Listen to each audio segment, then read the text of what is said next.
Hello everyone, welcome to our YouTube channel being brilliant. हम लोग का आज का टॉपिक है लिमिटेशंस ऑफ प्लानिंग। तो देखिए, लिमिटेशंस ऑफ प्लानिंग से पहले हम लोगों ने जो टॉपिक्स कवर अप करे हुए हैं उसमें है मीनिंग ऑफ प्लानिंग हमने कवर अप किया है, फीचर्स ऑफ प्लानिंग हमने कवर अप किया है। फीचर्स या कैरेक्टरिस्टिक्स आप कुछ भी कह सकते हैं। देन इंपॉर्टेंस ऑफ प्लानिंग हमने कवर अप किया, इन सब की छोटी छोटी केस स्टडीज कवर अप करी है। हम आगे टॉपिक पे चलते हैं। आज का टॉपिक है हमारा लिमिटेशंस ऑफ प्लानिंग। अब देखिए, लिमिटेशंस का मतलब क्या होता है। लिमिटेशंस का मतलब प्लानिंग हर चीज के लिए अच्छी होती है, क्योंकि देखिए मैनेजमेंट का फर्स्ट पार्ट होता है, ठीक है ना, बेस है मैनेजमेंट, मैनेजरियल फंक्शंस का बेस होता है प्लानिंग। लेकिन जो लिमिटेशंस है, कमियां क्या क्या आई हैं प्लानिंग में। ठीक है, प्लानिंग अच्छी होती है, हर चीज की प्लानिंग होनी चाहिए, लेकिन कमी क्या है। ठीक है, हर चीज की प्रोज एंड कॉन्स तो होते ही है। ठीक है, कमी क्या है, तो हमें कमियां जाननी है प्लानिंग की। स्टार्ट करते हैं। तो दो तरीके के हमारे लिमिटेशंस होते हैं, एक होती है internal limitations and external limitations. Internal ही ज़्यादातर पूछी जाती है, अगर पूछी जाएंगी तो। एक्सटर्नल नहीं पूछी जाती है, इंटरनल ही ज़्यादातर पूछी जाती है। ठीक है, स्टार्ट करते हैं। पहला है हमारा प्लानिंग लीड्स टू रिजिडिटी। अब रिजिडिटी का मतलब क्या होता है। रिजिडिटी का एक तरीके मतलब से कठोरता, मतलब एक तरीके से फिक्स हो गए आप, राइट। तो देखिए, एक बार प्लान अगर बन जाते हैं, once plans are made to decide the future course of action, the manager may not be in position to change them।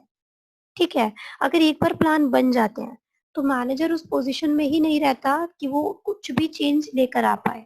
ठीक है, according to the changes in the business environment. So planning क्या करती है कि एक तरीके से discourage करती है इंडिविजुअल इनिशिएटिव एंड क्रिएटिविटी को, कि जो लोगों ने काम किया या जो लोगों ने प्लान किया था, अगर मतलब कि चेंज, मतलब फ्यूचर कोर्स ऑफ एक्शन में अगर प्लान नहीं काम कर पाया, ठीक है, आपने प्लान तो कर लिया था लेकिन अकॉर्डिंग टू द चेंजेस वो नहीं कर पाया, ठीक है, कुछ भी दिक्कत आ गई कि प्लान नहीं एग्जीक्यूट हो पाया या पॉजिटिव रिजल्ट नहीं आ पाया, ठीक है, तो क्या क्रिएट कर देती है, एक रिजिड फ्रेमवर्क क्रिएट कर देती है ऑर्गेनाइजेशन। ठीक है, दे स्टॉप टेकिंग और giving the suggestions and the new ideas. So manager भी थोड़ा सा क्या होता है कि थोड़ा ये सोचता है कि शायद मेरा प्लान काम नहीं कर पाया। ठीक है, तो एक रिजिडनेस आ जाती है ऑर्गेनाइजेशन में। So planning leads to rigidity, in the sense सबको क्या कर देती है कि अगर आपका प्लान नहीं काम कर पाया तो, या फिर आपने प्लान तो किया, आप चेंज तो कर नहीं सकते उसे। ठीक है, और प्लान अगर नहीं काम कर पाया तो एक थोड़ी सी निराशा हो जाती है, राइट। तो जो प्लान है, तो प्लान अगर एक बार डिसाइड कर लिया तो उसको चेंज करने में बहुत दिक्कत होती है। ठीक है, क्योंकि बहुत सारा टाइम लगा हुआ होता है, बहुत सारी चीजें लगी हुई होती है। और एक पॉजिटिव चेंज के साथ हो तो अच्छा है, लेकिन नेगेटिव चेंज के साथ होता है तो दुख होता है, right. So planning leads to rigidity. Hopefully आप लोग को पहली लिमिटेशन क्लियर है। चलते अपनी सेकेंड लिमिटेशन पे। प्लानिंग में not work in dynamic environment. Dynamic का मतलब क्या होता है, डायनामिक का मतलब होता है चेंज। ठीक है, सो चेंजिंग एनवायरनमेंट में प्लानिंग नहीं काम कर सकती। आप देखिए, प्लानिंग क्या होती है, प्लानिंग तो एक बार करी जाती है ना, और बिजनेस एनवायरनमेंट डायनेमिक नेचर का होता है। ठीक है, जो भी हमारा बिजनेस एनवायरनमेंट होता है वो डायनेमिक नेचर का होता है, in the sense continuously changes आते रहते हैं। सो प्लान्स में fail if the changes are very frequent. तो प्लान तो हमारे फेल होते ही रहेंगे अगर चेंजेस जल्दी जल्दी होंगे। ठीक है, और बिजनेस एनवायरनमेंट में चेंजेस होते रहते हैं। सो planning is based on the anticipation of future happening, and since the future is uncertain, किसी को नहीं पता क्या होने वाला है, एंड डायनामिक, चेंजेस होते रहते हैं, therefore the plan future anticipations are not always true। मतलब जो आपने प्लान करा वो हमेशा सही नहीं होगा। ठीक है, तो ये एक और कमी है प्लानिंग की, कि हमेशा प्लानिंग सही नहीं होती। ठीक है, हमेशा सही नहीं होती। अगर मतलब कि एनवायरमेंट में चेंज हो जाएंगे और जल्दी जल्दी चेंज आए तो हमारे प्लान फेल भी हो सकते हैं, राइट। आगे चलते हैं। Planning involves huge cost. अब देखिए, बहुत महंगा भी पड़ता है। So when plans are drawn up, जब प्लान्स बनाए जाते हैं, huge cost is involve in their formulation. तो बहुत पैसा भी लगता है, ऐसा नहीं सिर्फ सोचना ही होता है, क्योंकि ये इंटेलेक्चुअल प्रोसेस है, and companies need to hire the professional expert to carry out this process. तो देखिए, ऐसा नहीं कि कोई भी सोच ले बैठ के, सोच तो कोई भी सकता है, लेकिन फ्यूचर का फॉर्मुलेट करके सोचना, ठीक है, फोरसाइटेडनेस या गुड जजमेंटल, ठीक है, तो ये जो पावर होती है ये उनमें होती है जो प्लानिंग के लिए, सिर्फ उनका काम ही सिर्फ प्लान करना होता है। ठीक है, for the betterment of the company, आप कह सकते to achieve the goal of the company, उनका काम ही यही होता है। तो उसके लिए प्रोफेशनल एक्सपर्ट्स को हायर किया जाता है। होपफुली आपको तीनों अभी तक की लिमिटेशंस क्लियर होंगी। चलते अपनी नेक्स्ट लिमिटेशन पर। Limitation number 4, planning is time consuming. So time consuming भी होती है प्लानिंग। अब टाइम कंज्यूमिंग क्यों बोला गया? अब देखो, बैठ के प्लान बनाएंगे, पहले नहीं प्लान काम करा तो क्या हो गया, लास्ट में आके वो जो हमने टाइम वेस्ट किया था वो पूरा खराब हो गया, वेस्ट ही तो हो गया वो पूरा time. So planning is a time consuming process because it take lot of time, a long time to evaluate the alternatives and select the best alternative। पहले हमने सारे alternatives को evaluate करा, ठीक है, उसमें से जो best alternative था उसको select किया। Sometimes the plans are to be drawn up take too much time, so much time that there is not much time left for their implementation। मतलब इतना टाइम तो प्लान बनाने में लगा दिया कि उसे इम्प्लीमेंट करने का ही टाइम खत्म हो गया, ठीक है। सो planning is time consuming. Next चलते हैं आगे अपने सेकेंड और फिफ्थ लिमिटेशन पे कि planning does not guarantee success. जरूरी नहीं है हमेशा जो प्लान किया वो सक्सेस ही दे, ठीक है। So success of an enterprise is possible only when plans are properly drawn and implement. अगर अच्छे से प्लान आपने बनाए हैं, ठीक है, और मतलब प्लान आपने पॉलिसीज जो है वो अच्छे से ड्रॉन अप करी है और वो इम्प्लीमेंट भी हुई, बहुत कम चांसेस होते हैं, हो सकता है फेल हो जाए, ठीक है। Sometimes a manager depend on the previously tried successful plans, but it is all not always true that a plan which has worked before will work effectively again। कभी कभार मैनेजर क्या करता है, जो पुराने बनाए हुए प्लान होते हैं उन्हीं को इम्प्लीमेंट कर देता है। तो जरूरी नहीं कि जो पहले प्लान जिन्होंने काम किया वो दोबारा से काम कर पाए, हो सकता है इस बार फेल हो जाए, ठीक है। Planning reduce creativity. क्रिएटिविटी का मतलब होता है यहाँ पे इनोवेटिव। अब देखिए, प्लान कौन करता है? प्लानिंग तो पहले करी जाती है, predetermined course of action है, right. So planning is a predetermined plan या predetermined course of action आप कह सकते हैं, ठीक है। तो एडवांस में आप सोचते हैं what is to be done, how it is to be done and for who is going to be do it, right। Moreover, planning is done by the top level management which leads to reduction of creativity of other level of management। अब देखिए, plan कौन करता है business के लिए? जो policies या procedures होते हैं कौन फ्रेम अप करता है? टॉप लेवल मैनेजमेंट करते हैं। तो ऐसा नहीं है कि जो अदर लेवल ऑफ मैनेजमेंट है वो बेवकूफ है, ये लोग भी इंटेलिजेंट होते हैं, लेकिन इनका नंबर ही नहीं आ पाता। That is what leads to reduction of creativity among other level of management. Hopefully आप लोगों को 6 लिमिटेशन अब क्लियर होंगी जो हमने पढ़ी। पहली हम लोगों ने पढ़ी planning leads to rigidity. Next हमने पढ़ी कि प्लानिंग में not work in a dynamic environment. Planning reduce creativity अभी पढ़ा हमने। Planning does not guarantee success. Planning is a time consuming and planning involves huge cost. Hopefully आप लोगों को प्लानिंग की लिमिटेशंस, इंटरनल लिमिटेशंस अच्छे से क्लियर होंगी। चलते अपने एक्सटर्नल लिमिटेशंस पे। देखिए, एक्सटर्नल लिमिटेशंस एक सिर्फ बताई गई है, ऐसा होता नहीं है, ठीक है। एक्सटर्नल लिमिटेशन हो सकती है किसी को, क्योंकि अनसर्टेनिटी है, हो सकती है, ठीक है। एक्सटर्नल लिमिटेशंस पर चलते हैं अपनी। हमारी एक्सटर्नल लिमिटेशन में सबसे पहले आ गई आपकी they are those limitations of planning which arises due to external factor over which organization has no control।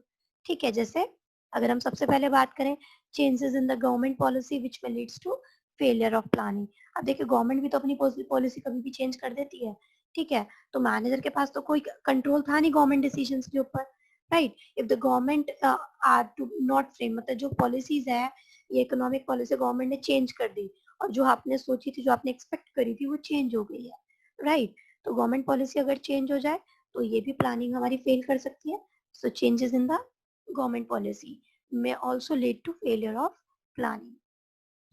Second हम पढ़ते हैं नेचुरल कैलामिटीज। जैसे कुछ सोचा था आपने, अर्थक्वेक आ गया, फ्लड आ गया, ठीक है, सब कुछ जो प्लान था वो रखा रह गया, तो प्लानिंग तो पूरी खत्म ही हो गई, क्योंकि अर्थक्वेक आ गया तो खत्म ही हो गया सब कुछ, राइट। नेक्स्ट आ गया changes in the strategies of the competitor also leads to failure of planning many times। हमने सोचा था कि जो हमारा कॉम्पिटिटर है वो ऐसा करेगा, लेकिन उसने अपनी स्ट्रेटेजी अगर चेंज कर ली तो आपकी प्लानिंग तो रखी रह गई, वो भी किसी काम नहीं आएगी, राइट। रेगुलर टेक्नोलॉजिकल चेंजेस में ऑल्सो अफेक्ट प्लानिंग। सो अगर टेक्नोलॉजी में चेंज आ जाए, कुछ नया ही आ जाए, हमें ना पता हो, राइट, तो अगर टेक्नोलॉजी में चेंज आ जाए तो भी प्लानिंग इफेक्ट होती है। Next, changes in the economic and social conditions also reduces the effectiveness of planning। So, अगर सोशल इन द सेंस आप कह सकते हो कि मान लो लोगों के टेस्ट में चेंज आ जाए, राइट, ट्रेंड में चेंज आ जाए मार्केट में, फैशन में चेंज आ जाए मार्केट में, तो भी प्लानिंग फेल हो सकती है। तो ये हमारे कुछ एक्सटर्नल लिमिटेशंस से एज सच बहुत इंपॉर्टेंट नहीं है, इंपॉर्टेंट हमारी इंटरनल लिमिटेशंस ही होती है, राइट। होपफुली आप लोग को लिमिटेशंस अच्छे से क्लियर है। चलते अपने आगे वाले पॉइंट पे, जिसका नाम है प्लानिंग का प्रोसेस। बहुत इंपॉर्टेंट है, कंप्लीट चैप्टर बहुत इंपॉर्टेंट है, लेकिन प्लानिंग प्रोसेस बहुत इंपॉर्टेंट है। तो प्लानिंग प्रोसेस से स्टार्ट करते, देखिए प्लानिंग का प्रोसेस क्या है, ये आप अपने ऊपर भी लेके चलोगे तो बहुत अच्छे से आपको याद रहेगा। सबसे पहले बात करते हैं प्लानिंग प्रोसेस में करना क्या होता है। सबसे पहले तो ऑब्जेक्टिव सेट करना होता है, तो setting up of the objective. So objective specified what the organisation wants to. सबसे पहले बात आपको चाहिए क्या, टारगेट सेट करना, right? Objectives can be set for the entire organization and stated to each department within the organization very clearly to determine how all the department would contribute towards overall objective. तो objective set किया जाता है, पूरे organization के लिए objective set किया गया, सब सारे department के लिए set किया गया, ठीक है, बहुत clearly बताया जाता है और फिर देखा जाता है कि सब कितना कितना contribute कर सकते हैं for the overall objective of the firm, ठीक है। So objectives could be achieve sales या एक्सपेंशन ऑफ द बिजनेस। अगर ऑब्जेक्टिव आपका पूरा सेट होना चाहिए, ठीक है, तो प्लानिंग फंक्शन में सबसे पहले प्लान प्रोसीजर जो सेटअप किए जाते हैं, मैनेजर्स को बहुत क्लियर होना चाहिए कि फर्म का ऑब्जेक्टिव क्या है, कितना फिजिकल कितना फाइनेंशियल रिसोर्सेज यूज अप होने वाला है, ठीक है। So managers prefer to set up the goals which can be achieved quickly and with a specific limit of time, ठीक है। सो गोल्स अचीव करना ऑन टाइम, आप कह सकते हैं अचीविंग गोल्स ऑन टाइम, ठीक है। इसके लिए तो ऑब्जेक्टिव सेट किया जाता है। तो सबसे पहला काम किया जाता है, आपने ऑब्जेक्टिव सेट किया, आपने सेट किया ऑब्जेक्टिव, मुझे 100 मार्क्स बिजनेस स्टडीज में लाने ही है, आपने अपना ऑब्जेक्टिव सेट किया है, आपने टारगेट सेट कर लिया। So objective specify what the organisation wants to achieve. सबसे पहले आपने क्या सोचा है, ठीक है। नेक्स्ट आपका आता है प्रोसेस में डेवलपिंग प्रीमाइसेस। अब देखिए प्रीमाइसेस का मतलब क्या होता है, पहली बात, प्रीमाइसेस का मतलब क्या होता है, प्रीमाइसेस का मतलब होता है मेकिंग अजम्पशंस रिगार्डिंग फ्यूचर, ठीक है। प्रीमाइसेस मींस मेकिंग अजम्पशंस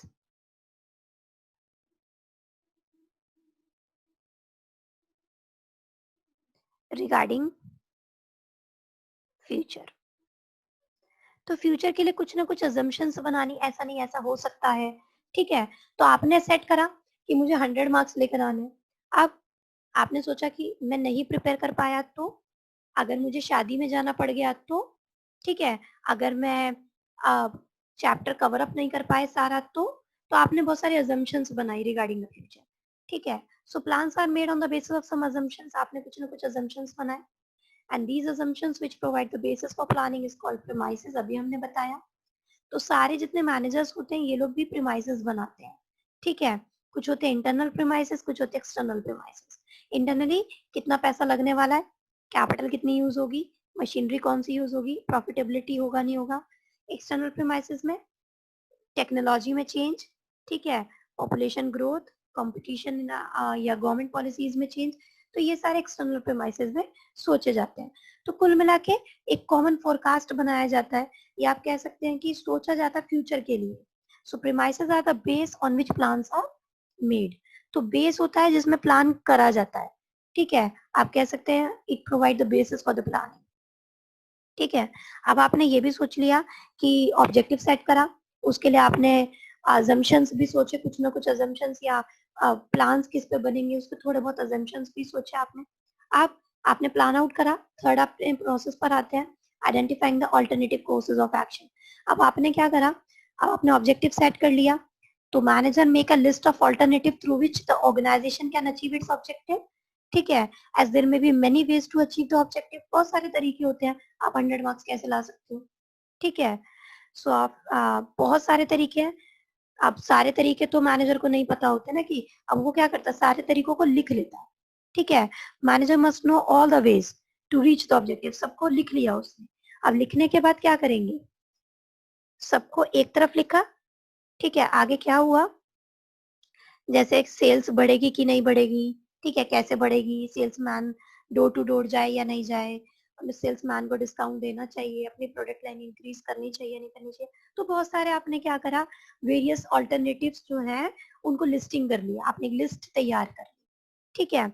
अब लिस्ट तैयार करने के बाद आपने इवेलुएट करा, इवेलुएट मतलब उसमें से बेस्ट चूज करेंगे, ठीक है, खोजना उसमें से, ठीक है।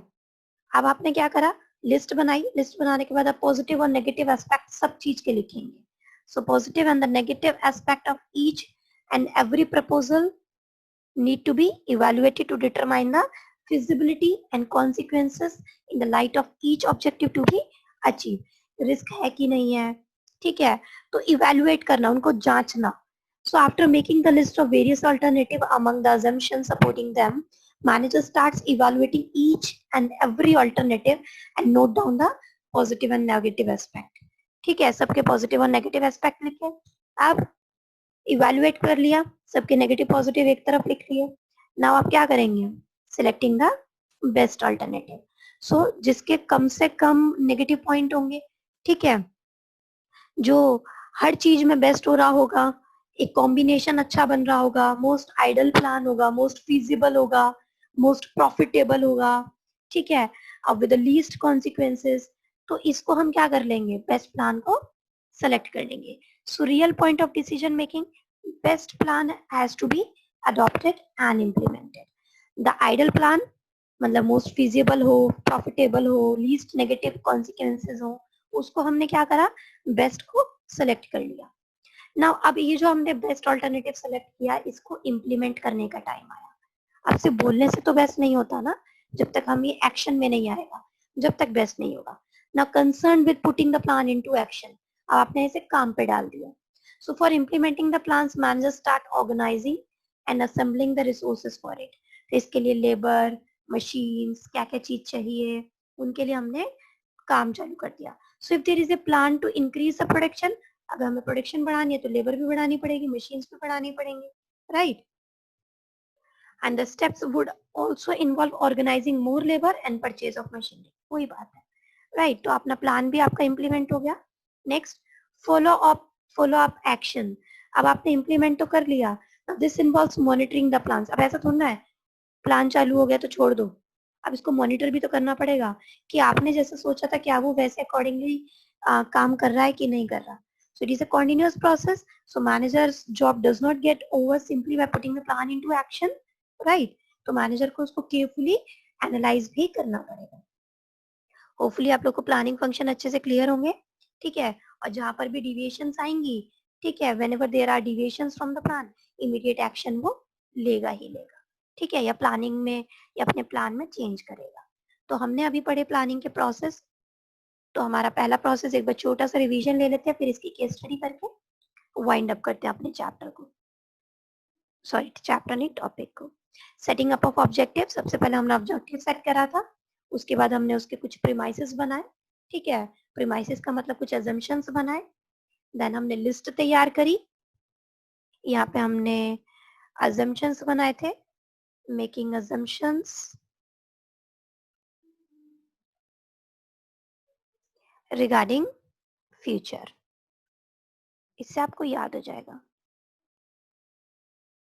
जितना प्रैक्टिस करेंगे उतना अच्छा याद होगा आपको। Setting up of objective, setting up of goal कह सकते हैं आप, राइट।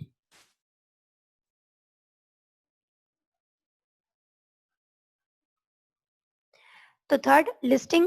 सो आपने लिस्ट करा, identifying the alternative courses of action, तो आपने लिस्टिंग करनी चालू करी, ठीक है।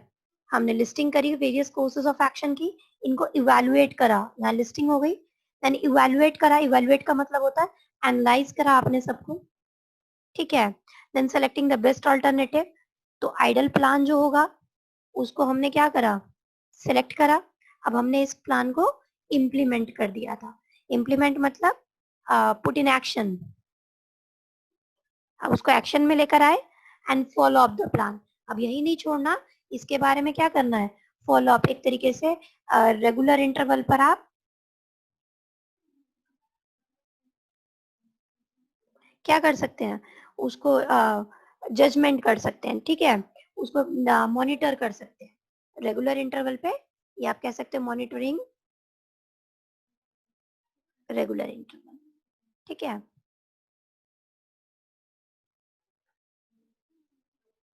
सो होपफुली आप लोग को क्लियर है।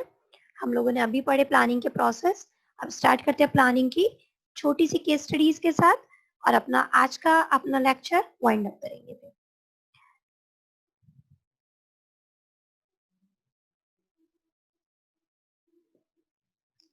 तो हमारा पहला एमसीक्यू है, in which step of planning process the best and the most feasible plan will be chosen to be implemented. So हमारे प्लानिंग प्रोसेस, हमने अभी प्लानिंग प्रोसेस पूरा पढ़ा। इस प्लानिंग प्रोसेस के अंदर बेस्ट और most feasible plan will be implemented. ठीक है, विल बी चूजन। तो बेस्ट प्लान या आइडल प्लान किस में चूज करते हैं? आपके पास चार ऑल्टरनेटिव है, selecting an alternative, developing premises, evaluating और सेटिंग अप ऑफ ऑब्जेक्टिव। तो कौन सा वाला? Selecting an alternative.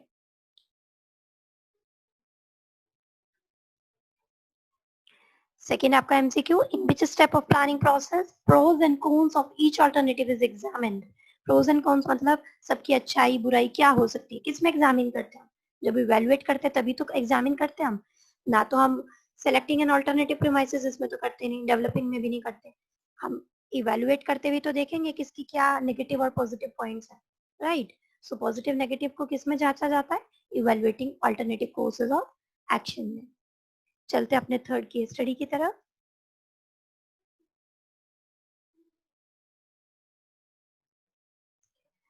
So Mobile Limited is a well-known automobile manufacturing company in India. देखिए बड़ी केस स्टडी है। सबसे पहले क्वेश्चन पर आओ, पूछ क्या रहा है, फिर ऊपर पढ़ना। Name the function of management which is being discussed in the above paragraph, ये तो पढ़ के ही पता लगेगा। और दूसरे में पूछा identify and explain any 4 steps involve in the process. ये पता लग रहा है कि स्टेप्स हैं, अब किसी फंक्शन के स्टेप है in the process of function of management, क्योंकि ये तो पता है नहीं कि कौन सा फंक्शन ऑफ मैनेजमेंट है, लेकिन ये पता है कि स्टेप्स हैं। ठीक है, as identified in the above para by quoting the lines from it. So Mobile Limited is a well-known automobile manufacturing company in India. The company plans to increase the sale, देखिए यहीं से पता लगने लग गया प्लानिंग कर रहा है, sale of sedan cars by 20% in the next quarter. So 20% increase करने की सोच रहा है सेल sedan cars की next quarter में.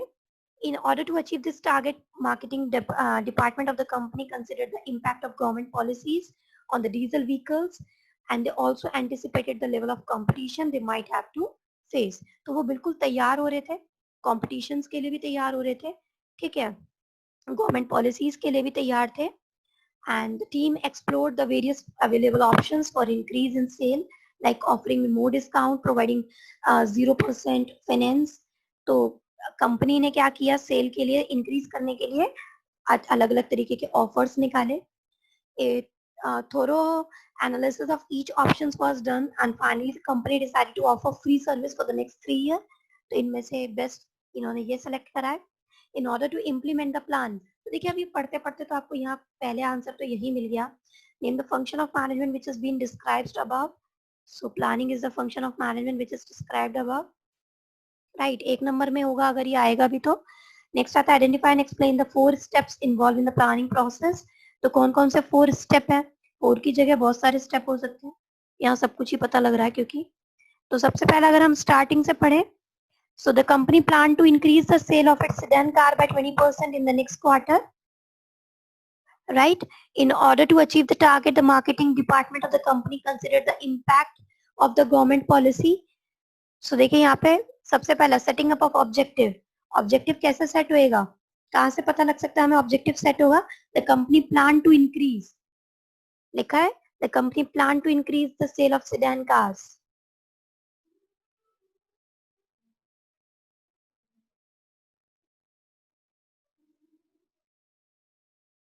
इन द नेक्स्ट क्वार्टर। तो हमारा पहला प्रोसेस यहाँ पर आता है, मेन के साइड में लिख देते हैं, हमें बार बार ऊपर नीचे ये करना पड़ेगा वरना। तो सबसे पहला हमारा objective setting up of objective यहाँ पर आ रहा है।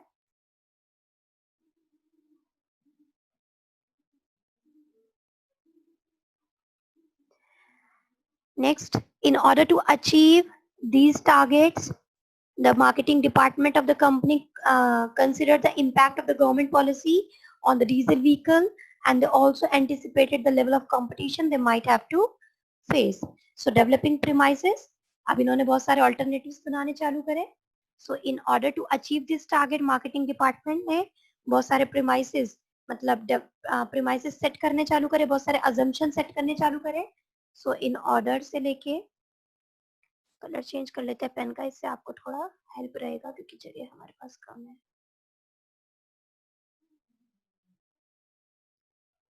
So in order to achieve this target, marketing department consider the impact of the government policies.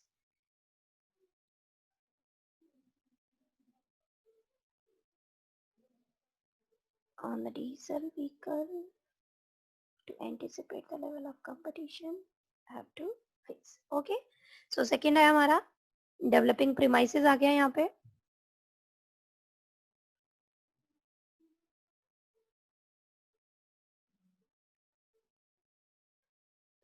चलते अपने आगे पॉइंट पे. The team explore the various available option. अब क्या हो गया यहाँ पे, लिस्टिंग करनी चालू करी. The team explore the various available option. अब कौन कौन से ऑप्शन थे, ठीक है, उन्होंने ऑफर करा, मोर डिस्काउंट्स करेंगे, 0% फाइनेंस कर देते हैं, फ्री एक्सेसरीज दे देते हैं या फ्री सर्विस दे देते हैं. ठीक है, तो कलर चेंज कर लेते हैं अपना.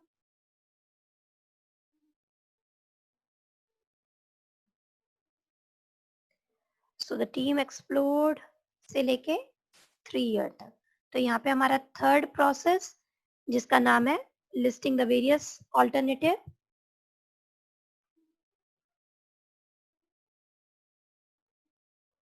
राइट, ए थोरो एनालिसिस करा गया. सो अब क्या हुआ, इवैल्यूएट करना चालू कर दिया.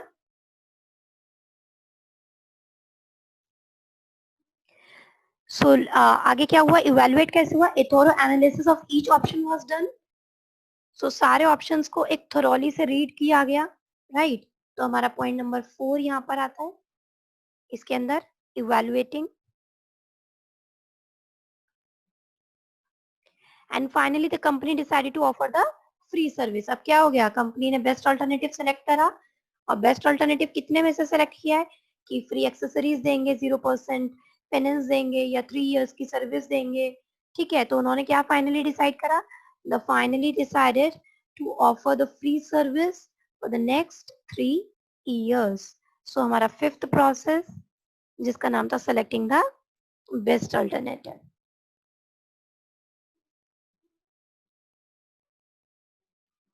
ठीक है, now in order to implement the plan, यहीं से पता लग गया प्लान इम्प्लीमेंट करने के लिए क्या करा उन्होंने. So to implement the plan they made various package of service coupons and communicated to the same to the dealers. So यहाँ पे implement of plan आ गया. ठीक है, various dealers, तो यहाँ पे हमारा इलेक्ट्रॉनिक मीडिया तक. हमारा 6th point implement of plan आ गया. A separate team was formed to keep a close watch on the revenue and impact of the new schemes on the sale. So एक नई टीम, एक separate team बनाई गई इसके लिए जो सिर्फ इसी चीजों पे ध्यान देगी कि सब कुछ अच्छे से चल रहा है कि नहीं चल रहा. So point number 7 follow up लिया उन्होंने, ऐसे नहीं छोड़ा, फॉलो अप लेके छोड़ा. In the context of the above paragraph हम लोगों ने सब कुछ अच्छे से एक्सप्लेन करा है. एक एक लाइन में आप एक्सप्लेन कर सकते हैं, फिर क्वाइट करके लाइंस बता सकते हैं. होपफुली आप लोग को यहाँ तक का लेक्चर समझ में आया होगा. आप दोबारा से पढ़िए, स्टार्टिंग से पढ़िए. अगर आपको कोई डाउट है तो आप बिल्कुल मोस्ट वेलकम है आप लोगों का कि आप बिल्कुल बता सकते हैं. ठीक है, हम लोग अपने नेक्स्ट वीडियो पे चैप्टर का लास्ट पार्ट प्लान स्टार्टअप करेंगे, और उसके बाद एक फाइनल आपको जो केस स्टडी हम लोगों ने बताई, जैसे हमने फर्स्ट चैप्टर में भी की थी, तो केस स्टडी हम लोग कंप्लीट करेंगे. उसके अंदर सिर्फ और सिर्फ केस स्टडीज होंगी. लेकिन नेक्स्ट वीडियो जो आपकी आएगी वो होगी आपके टॉपिक प्लान पर, और हमारा चैप्टर वहाँ खत्म हो जाएगा. होपफुली आप लोग को चैप्टर पसंद आया होगा. जब तक लाइक कीजिए, सब्सक्राइब कीजिए, शेयर कीजिए. Thank you so much.